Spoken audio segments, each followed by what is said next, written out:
right, welcome to Look Both Ways with David and Wes, pragmatic conversations about all things transportation.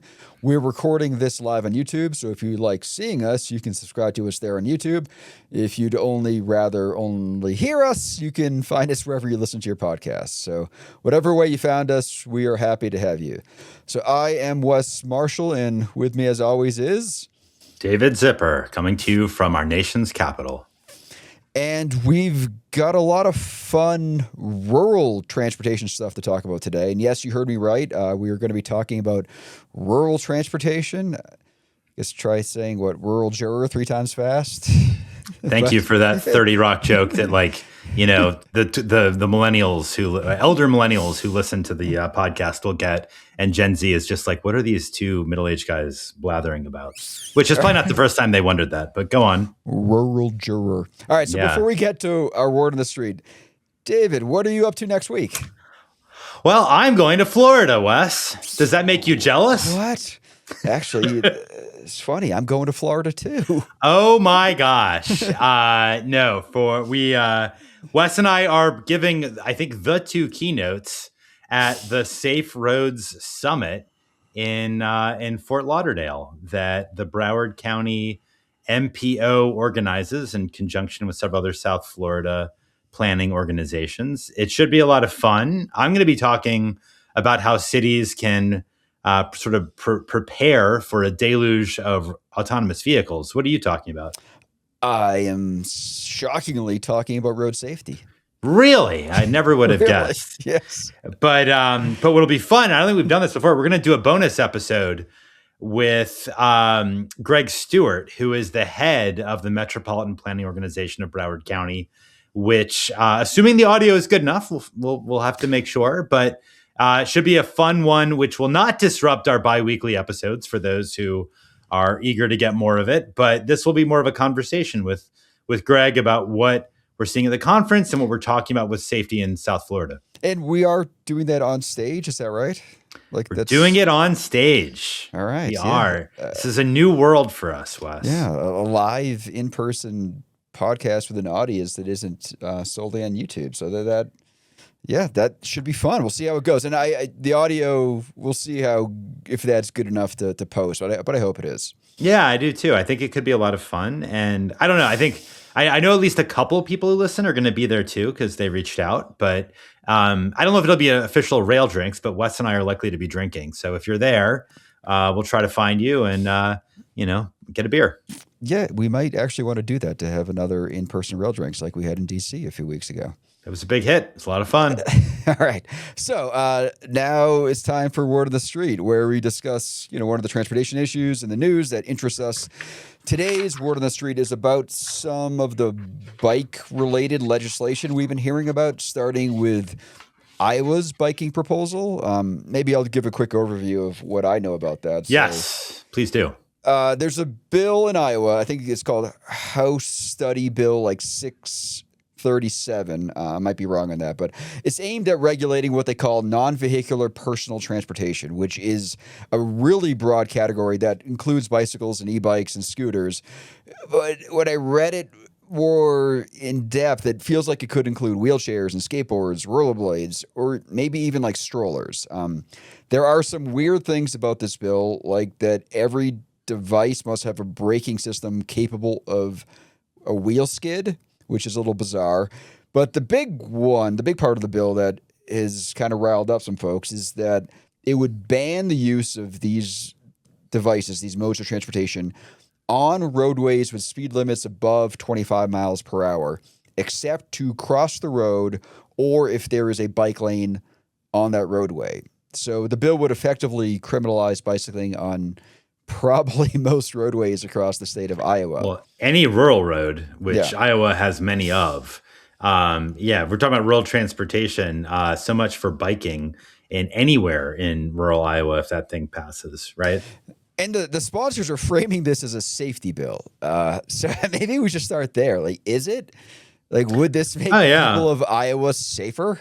Well, by extension, if we want to prevent people from dying in car crashes, let's just prevent them from driving at night. Nobody is allowed to operate a motor vehicle after the sun goes down. Well, I mean, That's when the pedestrians are getting hit. That's when crash deaths are rising, Wes. Why not do that?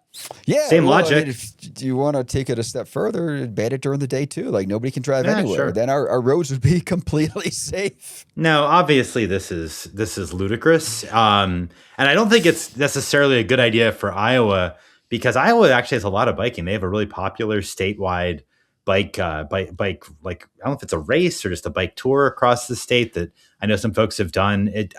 The good news is I don't think this bill is going to pass. Right? I don't know. I mean, so you do hear about some bills that have a long shot at passing, but this, yeah, it probably won't. I'd be surprised if it did. But I mean, it's obviously not the only kind of Bikelash type bill that we're No, seeing around the country. that's right. And I saw some commentary saying that there was a senior leader. Iowa's a Republican state right now, by and large. And the legislative leader was saying like this bill had some work to be done, which seemed to be code for it's not passing. So as draconian as it is, I'm not crazy worried about it. But what does really worry me is part of this overall bikelash that you're alluding to, Wes. In New Jersey, there was a bill passed just last month in January that requires anybody operating an e-bike, it really focuses on e-bikes, to have a license and registration. And if you're using a class 2 or class 3 e-bike, which means more than 20 miles per hour, you have to have insurance. Yes. So there is a lot of concern in the bike industry and among cyclists that this could effectively really just sort of criminalize e-biking writ large and deter people from doing it in the first place. And unlike the proposal in Iowa, this one's law. So that is, I think, a real concern. Yeah, and there is actually one thing I do like about that bill is they require the reporting of e-bike crashes to state agencies. So there will be more data on this sort of stuff, which sometimes is hard to get when a car is not involved in that sort of crash. So that would be good. But I think the other thing is that they wouldn't allow, like, is it anyone under 15 to even get like the e-bike license? They obviously don't have a driver's licenses, so. Yeah, I think sort of by definition, I don't think they'd be able to supposedly legally operate them. Well, I think 15-year-olds can. They're going to have some sort of special license for that age group, but they're not going to. Yeah, it's kind of a biking learner's permit, an e-bike learner's permit. Yeah, Florida's trying to do something similar. They have another bill in the works, and it would be the same thing. If you have a learner's permit or a driver's license, you can use in that case, I think it would just be the class 3 e-bikes, like 28 mile per hour type ones. Yeah, no, I think like it seems like this is sort of like a, I don't know, taking a big step back. It's like a growing state level bikelash, which is frankly happening north of the border too. If you look at how Doug Ford has launched a jihad against bike lanes in Toronto and in other Ontario cities. And I live in Washington, D.C., where the rumors are that any day now, the Trump administration and the National Park Service, I guess it would be, are going to remove a big chunk of the 15th Street bikeway. Do you know have you biked on this, Wes? This is a really essential corridor. It basically is a section that goes through the National Mall and connects major bike trails on the way to Arlington and Virginia with the 15th Street bike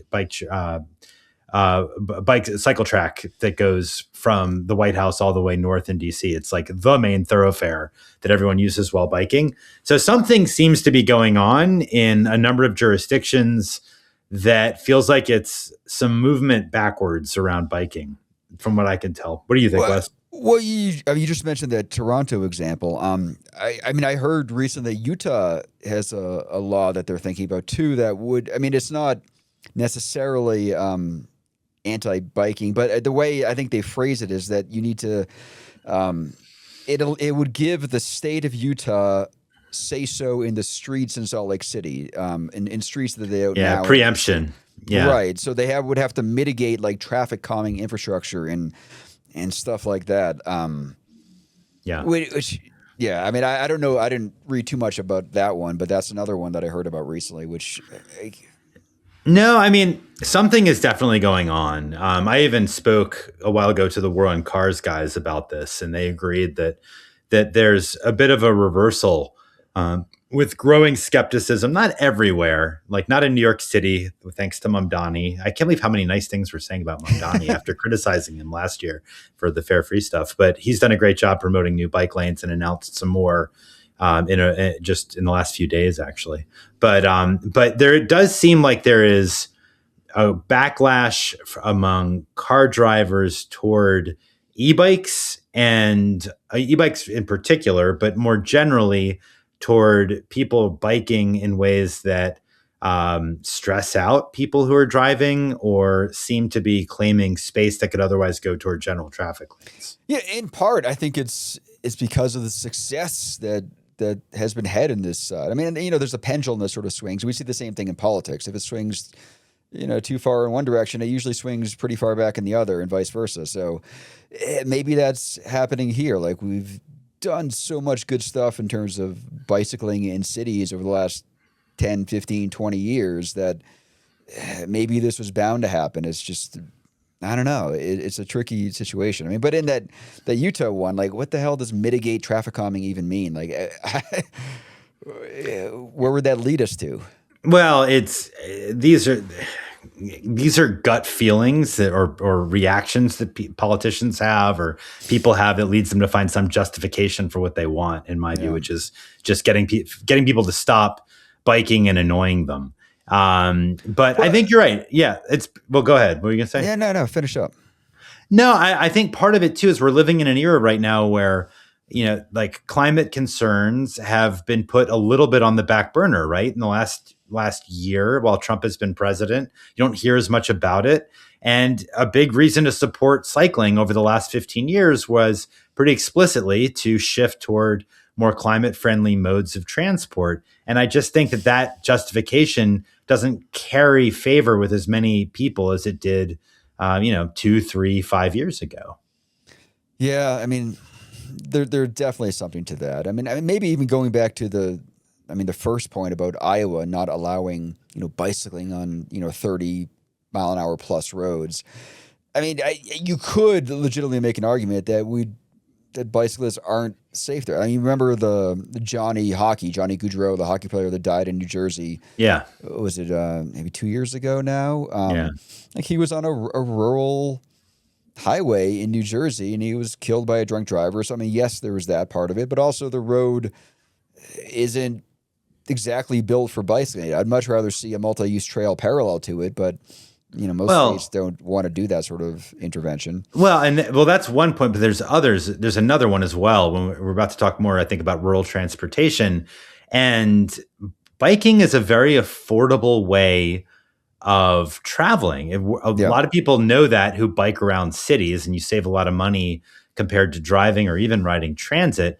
But I remember talking to an e-bike executive a couple of years ago and asking where they sold the most bikes. And they said, honestly, the big cities that you would expect, like Denver, which at the time had the big e-bike rebate program that's famous, as well as Seattle and San Francisco. Yeah, those are big cities for us. But honestly, we also do really well in small towns and in rural places. They actually mentioned Colorado because but I think they mentioned actually like resort towns like Breckenridge or whatever, because parking is so expensive and you have a lot of hospitality workers that don't want to pay for parking or can't get a car. So they bike from these places where they live a few miles away. It's actually a legit form of transportation for them.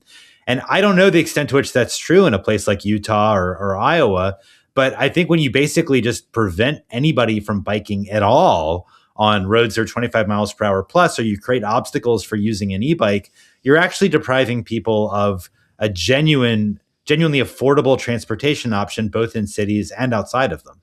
Oh, and it's real in Colorado. If you go to a lot of our mountain towns, you see that all the time. And to be honest, part of it is because those places are hilly, right? So they're not flat. That makes sense too. Like Denver is. And we talked before on the podcast about Amish country and how e-bikes are more of a thing than you would think in a lot of the Amish parts of Pennsylvania and beyond. So, yeah, I mean, it totally makes sense why this could be a rural solution, which actually does speak to our next topic too. It does. But I think before we get into that, and I know we both want to talk about rural transportation because it's like, who better to talk about rural transportation than two guys living in DC and Denver. But before we do that, I guess I'm curious, how much do you worry about these efforts to restrict biking and e-bikes in states like New Jersey and Florida and Iowa, and even here in DC, we're living through it as well? Well, it definitely makes a difference. I mean, what New Jersey has done is definitely going to limit kids and young adults. And, I think we saw the same thing. I'm not sure what year we're talking, but when sort of helmet laws for bicyclists were kind of a popular thing for legislatures to be looking into doing. And, there's research how that limits people from wanting to bike. And I actually did one paper where we looked at, I can't remember the specifics of it, but we looked at the fact that, if you're in a place where you're going to get ticketed for not having a helmet and you're the kind of kid that won't use a helmet, like it might push you into a car too, which isn't exactly what we want either. Yeah. Yeah, no, I think that's right. And the helmet debates are still ongoing, frankly. I hear them all the time. There's been some research about them that I was just looking at. But I don't know. I think, it's interesting. There's a big bike boom in the early 70s around like the Earth Day and the big climate movement in the early 70s. And then it kind of dissipated. And there's a question of like, is the bike boom of the COVID era going to dissipate as well? Even the bike boom of the last 15 years to a degree. And I personally feel relatively optimistic because I think that bike share creates a baseline demand for people to bike, at least in cities, that's not going anywhere. I think e-bikes are just too useful to too many people to go away. I actually wrote an article about a month and a half ago in City Lab arguing that e-bikes are going to endure, even though some companies have gone bankrupt, like Rad Power. I am, and I also just think we've lost a couple bike lanes in DC, but I just can't conceive of removing even 10% of what's been built in the last 15 years. We've come too far. Biking is too entrenched in the transportation network. I hope I'm not naive. No, but I mean, to be honest, there's also a big difference between what is the law and what is reality. I mean, we know that with driving. I mean, what the speed limit is and what people drive is different. We see the same thing, a lot of the trails around Denver. I think the speed limit is 15 miles per hour for bikes on those trails. And, by no means are people sticking to that. So I don't know. I mean, I think it could be also a thing that ends up being enforced not exactly fairly across the spectrum of folks. Well, that's a whole other issue. Like we think of the prototypical cyclist being a mammal, middle-aged man in Lycra. But as I'm sure you're well aware, the data shows that those who are more likely to bike tend to be minorities. They tend to be lower income. Native Americans bike a whole lot, and they're also more likely to get killed and in a crash. I mean, and if these laws become a way of sort of pretextual ways of arresting them or pulling them over, that's really, really bad, and that's something that I think should be taken seriously. Right, and that's why a lot of cities just got rid of their jaywalking laws. And this reminds me of back when I was doing the scofflaw bicycling research. So this would have been like 2015, 16, 17 or in there. I thought it would be a good story if I got a ticket on my bike for doing something. So I would blow through stop signs. I would, this is before now Denver has the Idaho stop law here. So it'd be harder to get a ticket. So, but I was trying to do things. And one time I did it right in front of a police officer and they still didn't give me a ticket. I mean, yes, there's some white guy privilege to that maybe somebody else would have gotten a ticket, but it was hard. Like they have bigger. You never got a ticket. You never figured out how to get a ticket. I was like, what is the secret, Wes? How do you get a ticket as a white guy? I was trying hard and I could not get one. Like I thought, if I give a presentation on this topic, like showing that ticket and telling the story might be a good way to kind of talk about it, but I couldn't make it happen. Well, I mean, to be honest, the fact that you didn't get the ticket is a story in and of itself, because if you were a black person or a Latino person, we'd have a different conversation, right? Probably. Yeah. Yeah. Should we now actually go back to what I distracted us from talking about? Yeah. So now it's time for Roundabout, and this is where we each bring a topic to the table. David, you get to go first this week. Yeah. So we do want to talk about rural transportation, and I've been thinking about this a lot. I wrote a story that I'll get into a little bit later about it, but I don't know if I can't remember if I've talked about this much on the podcast before. Although I live in DC, my wife and I spend a good bit of time in West Virginia, in the countryside, in a holler. You know what a holler is, Wes? I do not. You know what a I, holler is? I do know. I know what West Virginia is. I Well, don't know what. Mazel tov. I'm a little disappointed, Wes. So a holler is like the sort of like hollow space and like a valley between two West Virginia mountains or hills, and we have a place we go to there that's in a holler, gets terrible Wi-Fi, and is very beautiful. I'll tell you, it's a true story. Like a couple times, we been out there a couple days, and we're like, oh, we should go and get drinks in town and have dinner. And we realized we really can't because the town is, I don't know, 8 miles away, and we're not going to drink and drive. So somebody would have to be a designated driver, which isn't that much fun for us. And there's certainly no trans. I've never seen a bus in this part of West Virginia. There's certainly no bike lanes. I promise you that. And there's certainly no sidewalk if somebody actually wanted to walk 8 miles. So we end up just not going. And there's no taxi or ride hail because it's these distances are pretty lengthy, and it would be pretty expensive to get a ride. And then there's of course the deadheading or the inefficiency of that driver having to go pick up the next person who's someplace else entirely. I was told there's one Uber driver in the entire county of West Virginia where we hang out, believe it or not. And you have to like arrange with him like a week in advance. I don't even know how that works, but whatever. This is just what a friendly neighbor told me. That's funny. I wonder if he's actually on Uber. That's the new phrase they use for like a taxi driver. Yeah, who knows? But I mean, look, we're in a privileged position, my wife and I. But if you actually live in rural America, it's a really serious problem, transportation there, because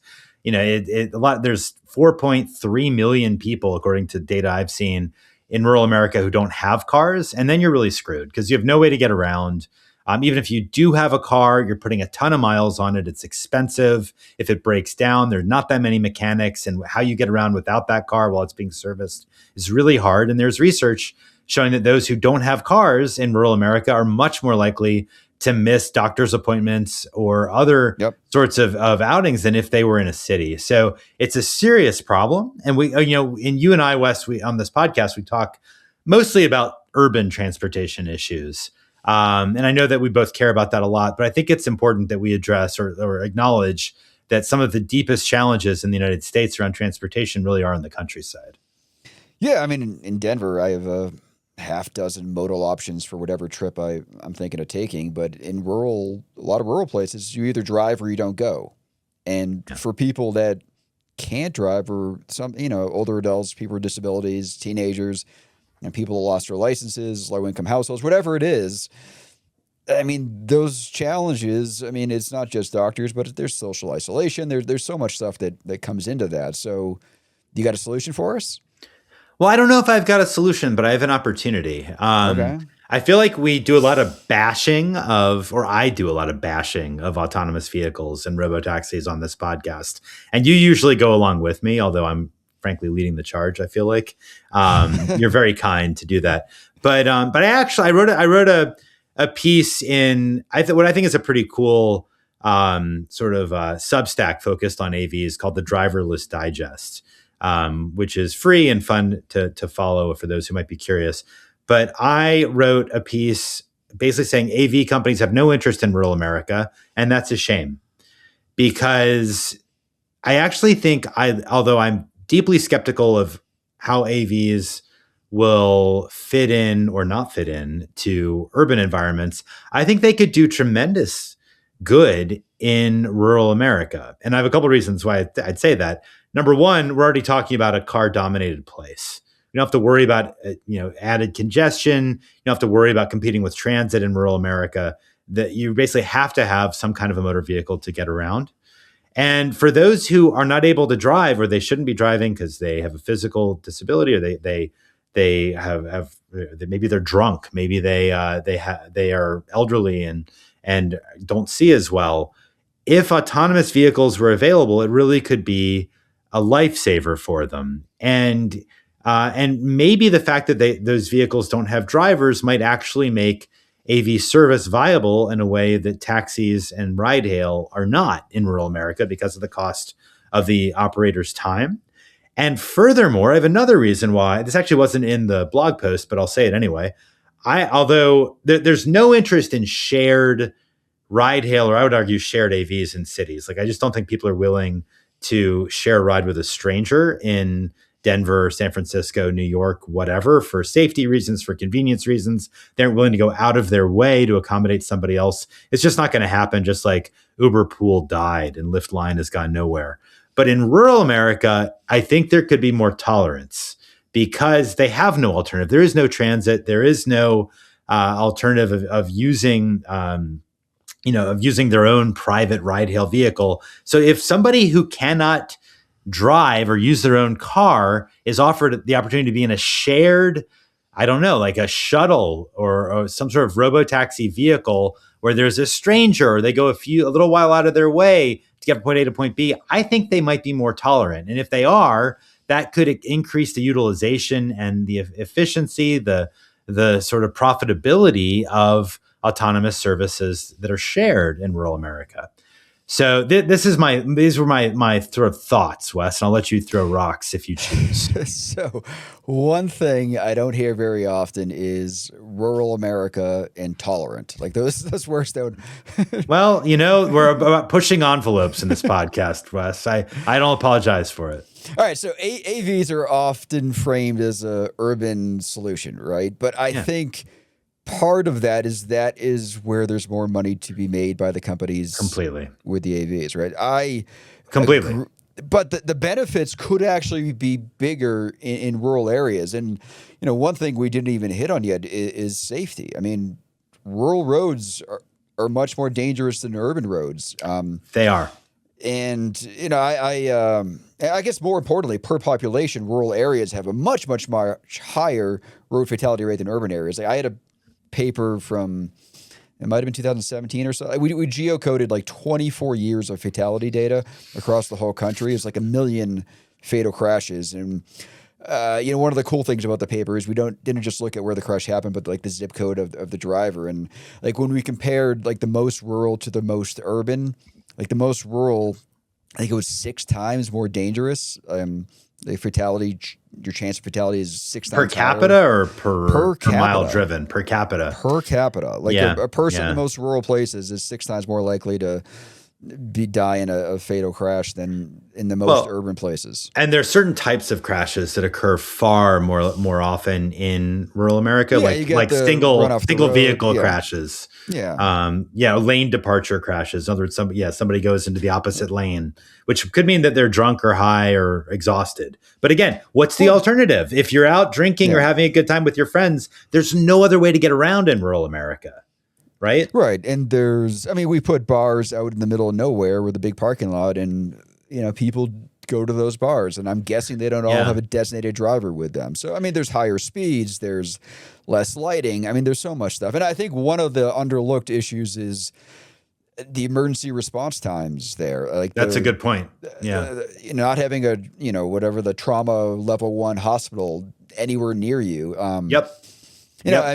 One time I did some sort of back of the envelope calculations. There was I can't remember who wrote this paper. There's an interesting paper kind of looking at gun safety and how a lot of the benefits, like we think we have sort of better gun safety, but actually it was the health. It was like the level 1 trauma centers that were saving a lot more people than we used to. And if you do the same numbers for transportation, you see the same trends. Like anywhere we think we're safer, like per mile or however we might measure it, you could actually attribute all of the gains we've made to the hospitals and emergency response and all that sort of stuff that we kind of take for granted. But if you take those into account, we actually look worse off than we do in terms of safety. And this is particularly an issue in rural areas. So, fixing that problem to some extent could have major safety benefits. That's right. Yeah, so I think you think about the potential safety benefits of rural AVs. You think about the mobility benefits Like these are really substantial, and you have far fewer downsides compared to urban deployments of AVs, which we've talked about on the podcast many times before. Well, the And what operational environment is way simpler. Like it's for a company doing this, there's not as much to well, deal with. yeah, I don't know about that entirely because there are technical challenges. Like you don't get good cell reception in much of rural America, and you actually have to Yes. map out far more miles per capita than you would in an urban environment. But the Uh, intersections are simpler. There's fewer pedestrians. There's fewer cyclists. You're not going to have double park vehicles, or there are, but you might have a moose. You you want to have might a have a moose in San moose. Francisco, Wes.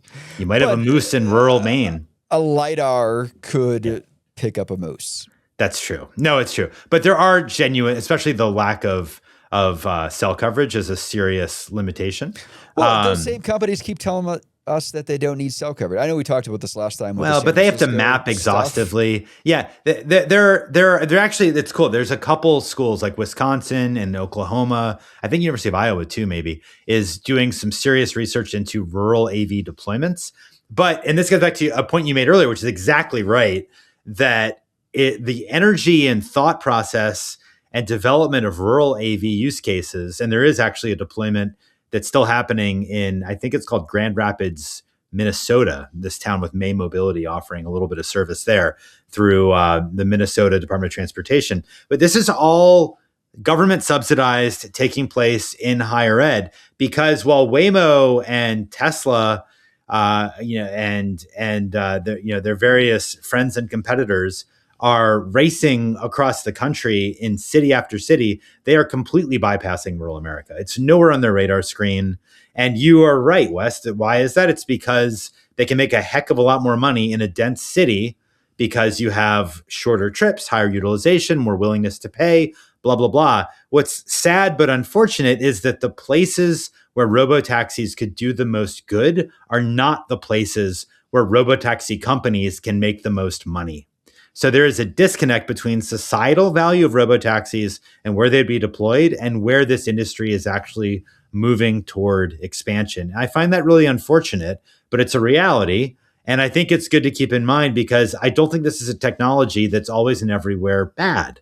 I want to make sure that's clear. I think that what we really need to do, though, is recognize the use cases that it has, where it's advantageous and where it's really not.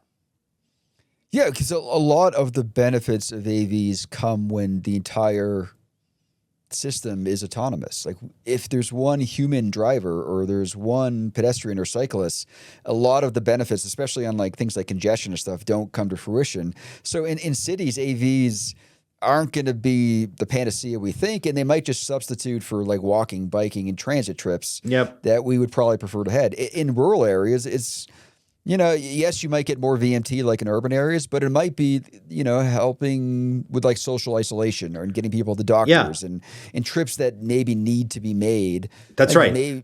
it might bring people to bars to go have some drinks too, but that might be good. Well, the VMT that AVs would induce in rural America Is are not I the would same. Yeah. are yeah, I think it's more societally valuable. Like if you're getting people Yes. to work or a healthcare appointment or home safely after drinking, that's great. Whereas in San Francisco, if you're like basically just convincing somebody to go to a restaurant that's 5 miles further away than one that's closer, I don't see that as being as useful. It's okay, but meh. Yeah, when Um, I hear people talk about switching from the gas tax to like the VMT kind of tax, my first thought is like all VMT is not created equal. Like a mile here has a much bigger externality than like a mile in the middle of nowhere. Like, so how do we treat these things differently? I mean, and in this case, more mileage in some of those more rural places, like you're right, it's not as bad. No, and you don't have to worry about congestion almost ever in rural America. There's a lot of potential upside. So I mean, I don't think anybody from Waymo is going to necessarily care that we're saying this, but the reality is they would be doing the world a lot of good if they would invest some of their billions of dollars in investment capital. They just closed another round in considering rural deployments instead of just clamoring to deploy in DC, Boston, New York, Miami, these dense cities that frankly, it's not clear they really need them and the risks are real. Yeah, I agree. So what do you have to say about rural transportation, Wes? All right. So instead of talking about something that annoys me, my roundabout. Are you? I feel attacked. Should I feel No, attacked? that's what I usually do. Like my topics are usually just something that annoys me. So this week Oh, I'm I thought. Sorry, it's not about me. I just it's not assumed it was about you. about me. Sorry, Wes. Back to you. No, I wanted to talk about something that I actually kind of love, and that is rural urbanism. Okay. So when I talk about rural urbanism, I guess let me start with this. Like my definition of the word urban really has little to do with like density or skyscrapers or whatever comes to mind when you often think of the word urban. Like urban doesn't even necessarily mean cities. To me, like urbanism is more about a place is built, how a place is built, and how that place works. Whether you can walk to get what you need, whether buildings shape the street, you can bump into people as you go about your day. And to be honest, like some of my favorite examples of what I would consider to be urbanism aren't in cities or major cities. Like they're in those tiny downtown villages, like in the middle of nowhere, that kind of look like they could be in a Norman Rockwell painting. Like A what? few. Can you give a couple examples? Like what little towns do you really Well, in New enjoy? England, there's hundreds of them. I mean, Brattleboro, Vermont is one of Hmm. the cities I did in sort of my first research paper, and like Northampton, Massachusetts. And there's a lot of even smaller ones than those. Those are actually some of the bigger ones. But most of them, they have a few blocks of Main Street. But then you can think of all the land uses that are right there: hardware stores, cafes, ice cream shops, post office, barber shop. Like everything is close together. And these are streets that feel like they have been there long before traffic engineers ever existed. And I'm guessing there are maybe some of these places down where you're in West Virginia. Like, Oh, without question. Yeah, yeah, yeah. you, Oh, absolutely. I remember Caitlin. you saw the penny farthing at that antique shop. Yeah, I did. That was in Martinsburg, West Virginia. In fact, actually, we went back to Martinsburg a couple weeks ago. We went to that antique store. They still have the penny farthing. They still won't sell it to me, bastards.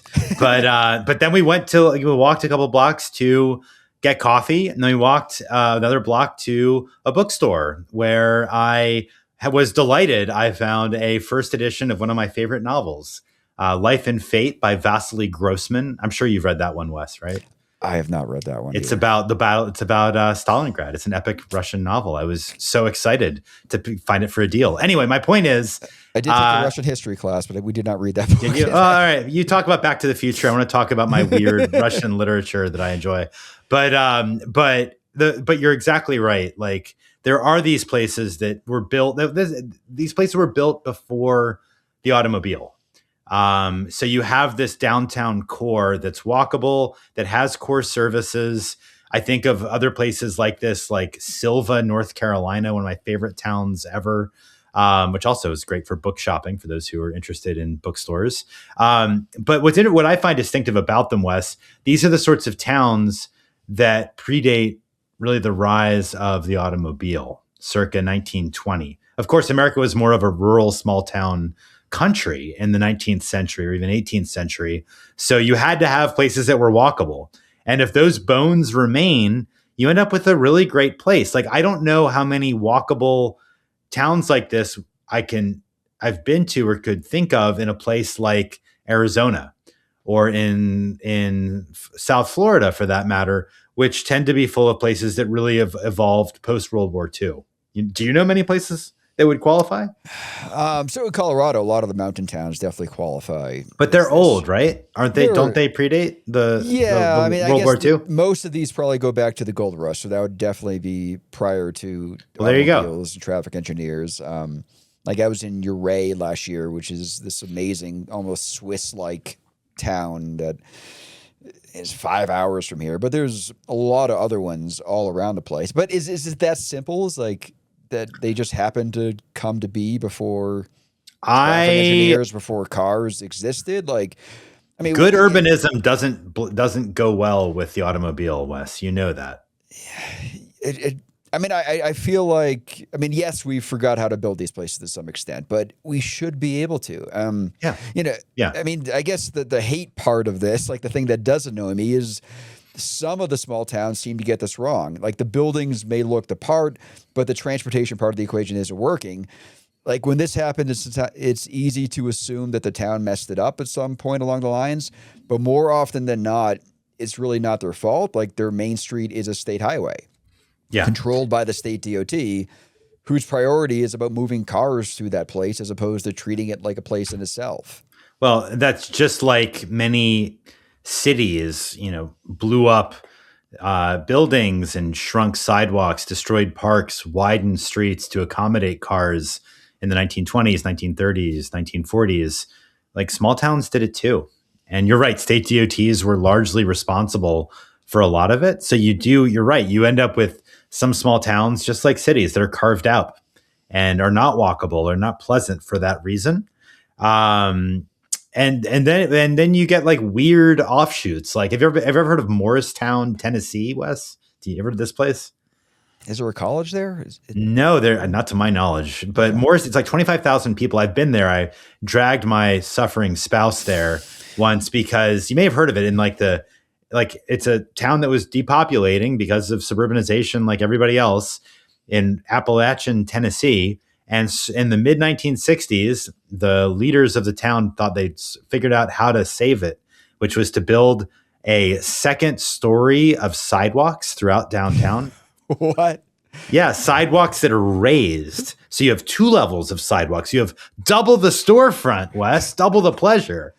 And you can still go there. I wrote a story about this in City Lab like 2 years ago, that you can walk around these elevated sidewalks that are crazy. And wait, so was the point so that like cars could have the main level, or did they actually need more sidewalk space? Like, what was the cars thinking? could still go on the ground level, but the idea is that you're attracting pedestrians downtown, you're creating real estate value on the second level, and you are making it so that downtown can better compete with the burgeoning suburban retail malls that were sprouting up around Morristown, just like every other American municipality circa 1964. It was a really interesting concept, but it didn't work. There's no place to get lunch in Morristown. I found out it didn't actually halt the departures. But you may know this, like Minneapolis has a lot of these like second floor walkways, right? Oh, Atlanta does too. Like the gerbil tubes, I call them, where I remember when I was in Atlanta, I think I walked like 6 blocks and I never was on the street. You're just up in, these weird little, yeah. And I guess that's urban. So Atlanta, Minneapolis, obviously not rural, but my point was really that, Morristown did what it did. It didn't really work, but they tried because I think like a lot of small towns that predate the automobile, they were designed for people to shop and congregate and ambulate on foot. Atlanta did that for more of the Futurama type thinking. Like, let's give the ground level to the cars. Pedestrians can go elsewhere and not get in the way. I think Minneapolis did it because it's freaking cold out there a lot of the time. Yeah, that's right. Morristown, I had just something different in mind. Like at first, I thought maybe they were trying to get pedestrians out of the way, but it doesn't sound like. I don't think so. I think they were really trying to compete. I talked to the mayor about it.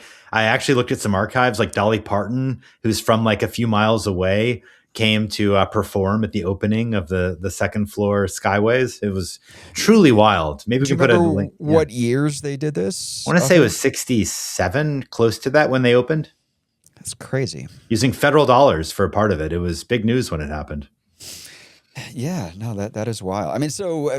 For the small towns that are on the good side of this ledger, like it's amazing. Like to me, like the best urbanism is those small towns and like some of the big cities. Like the suburbia in the middle is sort of where we really mess things up. And for the small towns that are trying to get back, like it's hard. Like when I was a consultant in New England, we'd go to these small towns and they'd have this state highway running through the middle, and they'd want to, do something like narrow that roadway or lower the speed limit or add some on-street parking, and the state DOT would be like no way, like you can't do that. This is a state road. Yeah, well, that's a big issue, which maybe we can talk about in the future. State highways are really meant to be like about throughput, and that's a problem when you want to actually value shopping and walkability and quality of life. It's a problem in cities and it's a problem in small towns as well, for sure. Yeah, and this reminds me of actually one of my my students, Josh, he's doing his project down in Buena Vista, Colorado, which is a great little Oh, town. I've been there. Yeah, it's cute.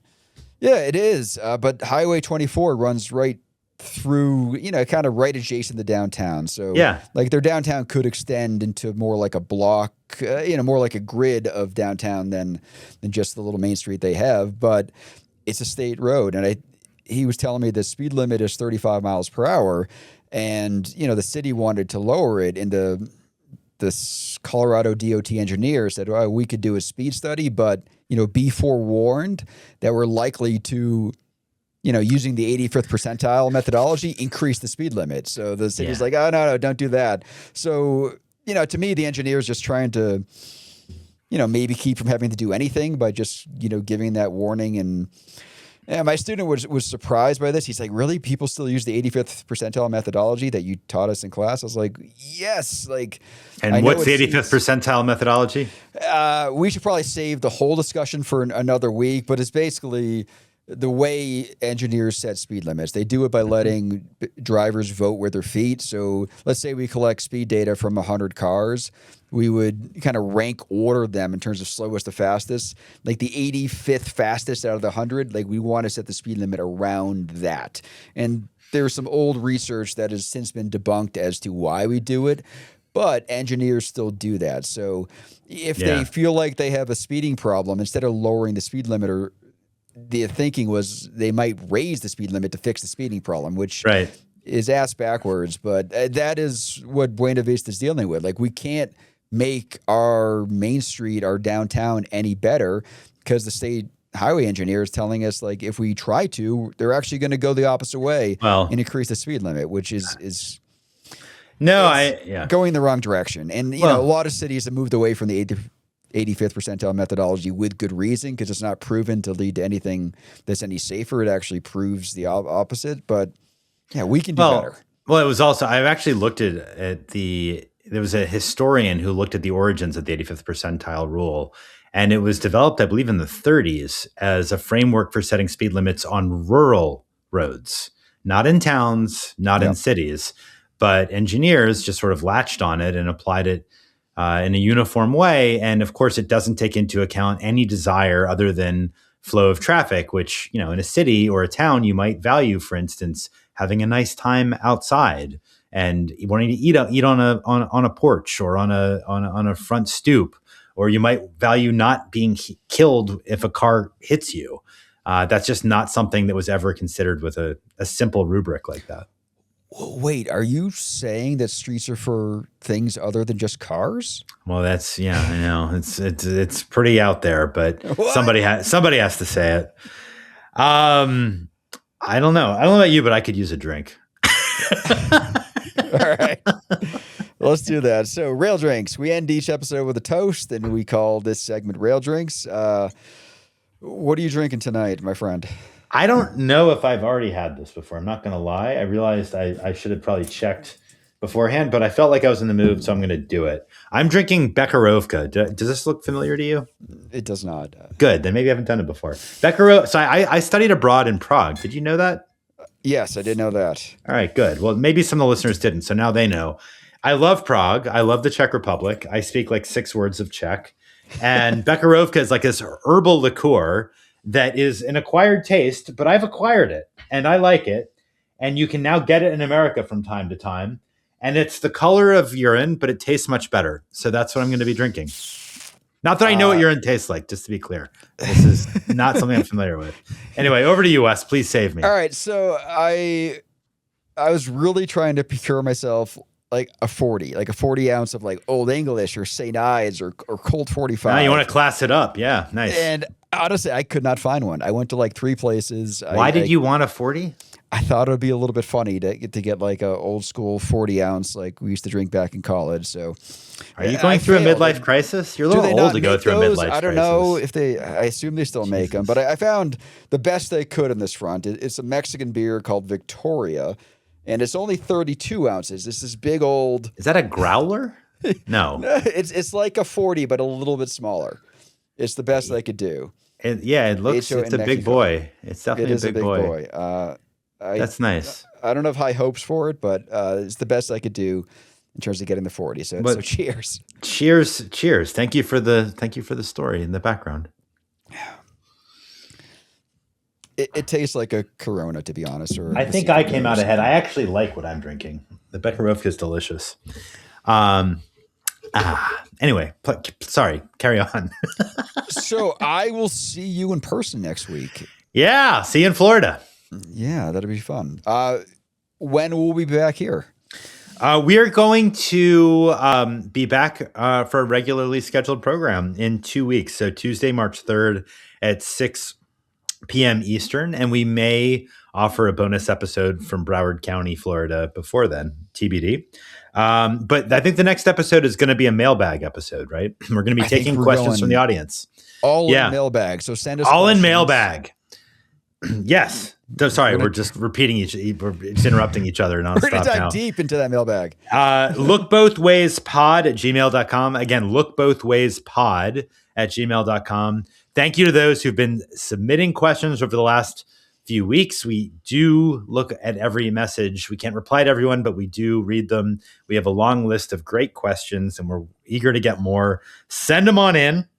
And I don't know, with that, this has been fun. What can I say? Any final thoughts?